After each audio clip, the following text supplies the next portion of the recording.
అమ్మవారికి బోనాలు ఇస్తున్నారండి. పెద్దమ్మ తల్లికి బోనాలు ఇచ్చి మేకపోతులు వేస్తున్నారు ఇక్కడ. నాకు తెలియదు మేకపోతులు కూడా వేస్తారని. మొన్న ఒకసారి చూసాను, కానీ ఇక్కడే వేస్తున్నారు. చూడండి, చాలా ఫేమస్ అండి పెద్దమ్మ తల్లి గుడి.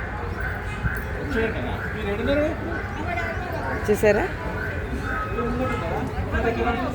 పక్కనైతే భోజనాలు రూములు కూడా ఉన్నాయండి. భోజనాలు పెట్టుకుంటున్నారు. చాలా పెద్ద నిడదోల్లో ఎలా ఉంటుందో అలా ఉంది ఇక్కడ.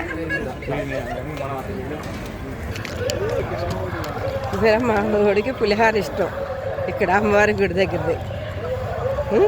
మేము ఎప్పుడు వచ్చినా పులిహార బయటలు కొనుక్కొని వెళ్తాం. ఎవరికమ్మా పులిహార? అమ్మకా నాకా? అమ్మకా? నాకు ఇవ్వా? హాయ్ చెప్పు అందరికి. Hi hi.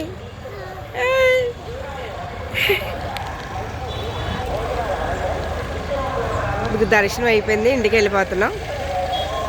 బాయ్ అండి అందరికీ.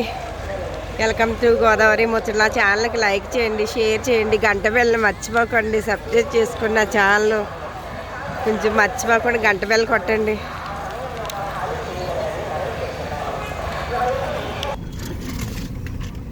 దర్శనం అయిపోయిందండి, మేము ఇంటికి వెళ్తున్నాము.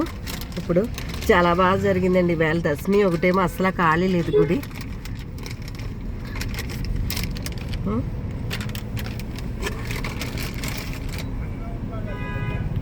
అందులో శుక్రవారం ఒకటి చాలా రష్గా ఉంటుంది.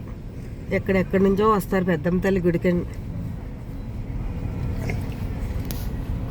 ఇదేమో వినాయకుడి గుడి అండి. కొబ్బరికాయలు ఇక్కడ కొట్టేసి అక్కడికి దర్శనానికి వెళ్తారనమాట అండి.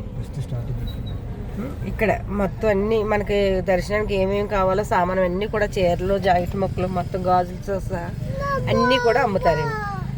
ఇది ఇంక ఇంటికి వెళ్ళిపోతున్నాం. అటు నుంచి రావడం, ఇటు నుంచి వెళ్ళడం అండి.